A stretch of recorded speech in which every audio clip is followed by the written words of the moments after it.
काँधमा परिवारको जिम्मेवारी बोकेका घरका मुख्य मान्छे नै क्यान्सर रोगसँग लड्दै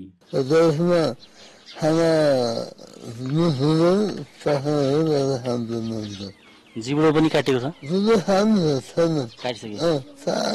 दर्शकवृन्द, कैलाली जिल्लाको लम्कीचुवा नगरपालिका वडा नम्बर 10 सुतैया कैलालीका 42 वर्षीय शमशेर सिंह रावल मुखको क्यान्सर रोगका कारण उपचार गर्ने पैसा नभएपछि सहयोगको अपिल गर्दै मिडियामा आएका छन्। ठूलो किसिमको संकट निम्ति यतिकै हो, घरको गार्जियन मान्छे हो, जेठो मान्छे हो, घरको बच्चा साना बालबालिकाहरू छन्। साना बालबालिकालाई पाल्न पोस्नुको निमित्त, यिनको पढाइ लेखाइको निमित्त पनि अहिले अप्ठ्यारो परिस्थिति आइरहेको अवस्था हो। जिम्मेवारी ठूलो छ, अब निभाउनु कसरी सक्ने भन्ने एउटा मानसिकता हो। अब जग्गा जमिन पनि त्यति धेरै केही छैन, कमाइ खाने बाटो भनेको यिनीहरूले रोजी रोजगार गरेर इन्डियातिर भारततिर गएर गर्ने हो हैन। दर्शक महानुभावहरू नमस्कार, म गोविन्द सोडारी। यति बेला म कैलाली जिल्लाको लम्कीचुवा नगरपालिका वडा नम्बर 10 स्थित अछामी टोलमा आइपुगेको छु। तपाईले हाम्रो क्यामेराको फ्रेममा देख्नु भएको छ, एकजना क्यान्सर पीडित दाइ हुनुहुन्छ, जसको चाहिँ यो यतातिरको भागतिर क्यान्सर भएको छ। हामी आज उहाँसँग कुराकानी गर्दैछु र उहाँको सहयोगको लागि यो भिडियो निर्माण गर्दैछु। भिडियो कुन ठाउँबाट हेर्दै हुन्छ कमेन्ट गर्नुहोला, भिडियोलाई धेरैभन्दा धेरै सेयर गर्नुहोला। हजुर नमस्कार।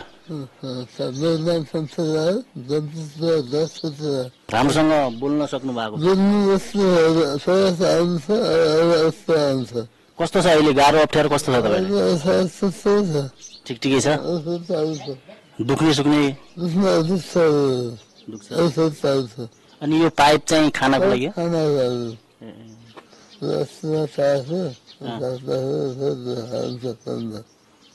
कति भयो तपाईँलाई? 2 वर्ष।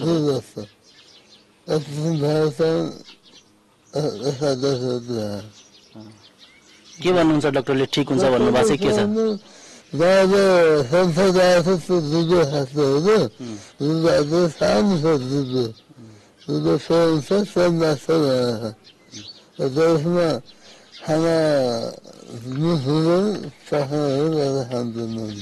जिब्रो पनि काटेको छ? काटिसक्यो।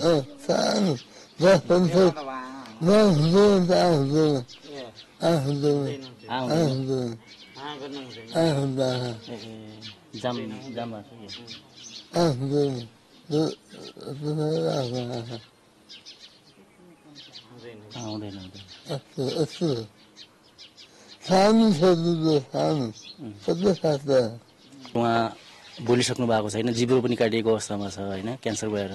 के भन्नुहुन्छ?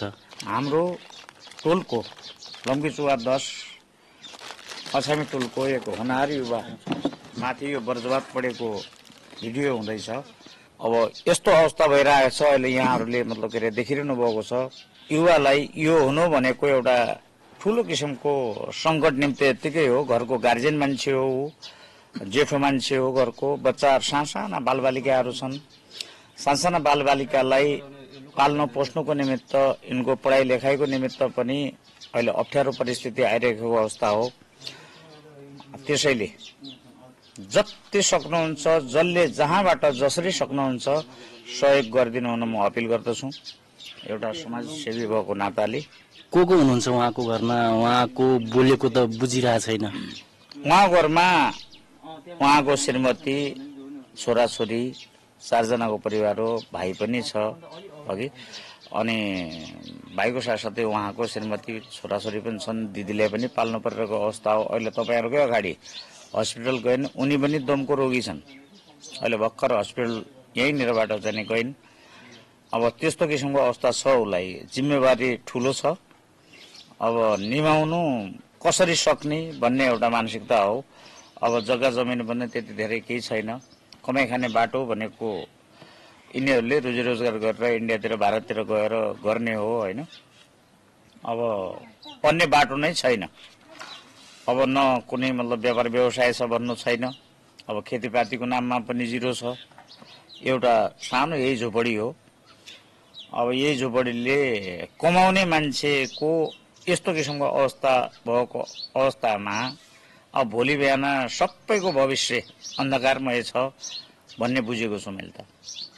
अब यो रोग लागेको 2 वर्ष भयो भन्नुभयो उहाँलाई, क्यान्सर भएको। के भन्नुहुन्छ डाक्टरले? तपाईँले बुझ्नुभयो होला, नजिकै हुनुहुन्छ हजुर। मैले बुझेको छिमेकी। छु। म आफै नै उहाँलाई लिएर म आफै चाहिँ मतलब चितवन पुगे हो। पहिलोचोटि भर्ना गर्ने नै म हो होइन। अब यस्तो यस्तो अवस्था भइरहेछ, अब के त डाक्टर साहबले त अपरेसन गरेपछि ठिक हुन्छ त भन्नुभयो हो।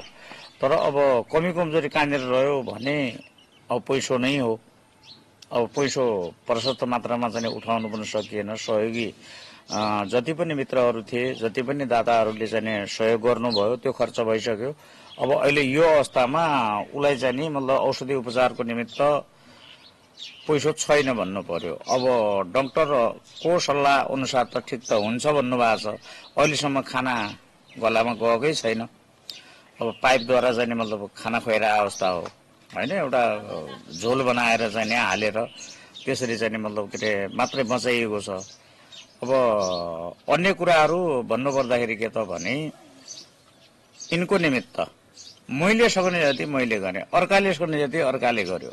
हामीले यो घर चाहिँ नि उताबाट सार्दा पनि यो टोल समाजले नै एउटा किसिमको चाहिँ नि चन्दा सङ्कलन गरेर हामीले यहाँ घर बनाइदियौँ। अब उसँग वाक शक्ति पनि छैन, बोल्ने क्षमता नै छैन, न त गर्न मिल्छ, जिब्रो पनि छैन, जिब्रो नै काटिएको छ। दर्शकवृन्दहरू, एउटा 13 वर्षीय र एउटा 10 वर्षका साना छोराछोरी छन्, दुईटा।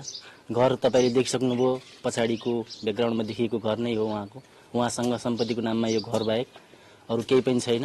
अब उहाँ नै कमाउने मान्छे, उहाँ नै छोराछोरीलाई पढाउने लेखाउने, सबै समाजमा अगाडि सर्दै आउनुभएका युवा नै अहिले यो अवस्थामा भइसकेपछि अब के गर्ने कसो गर्ने भनेर निकै गाह्रो अवस्था भएको छ।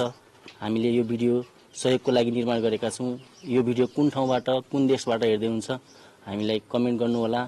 र नेपाली आमा बुवा दाजुभाइहरू जुन देशमा बस्नुहुन्छ उहाँहरूको मन ठुलो छ, धेरै थोरै जति सक्नुहुन्छ उहाँको लागि खर्च जुटाएर सहयोग गर्नुहोला भन्न चाहन्छु।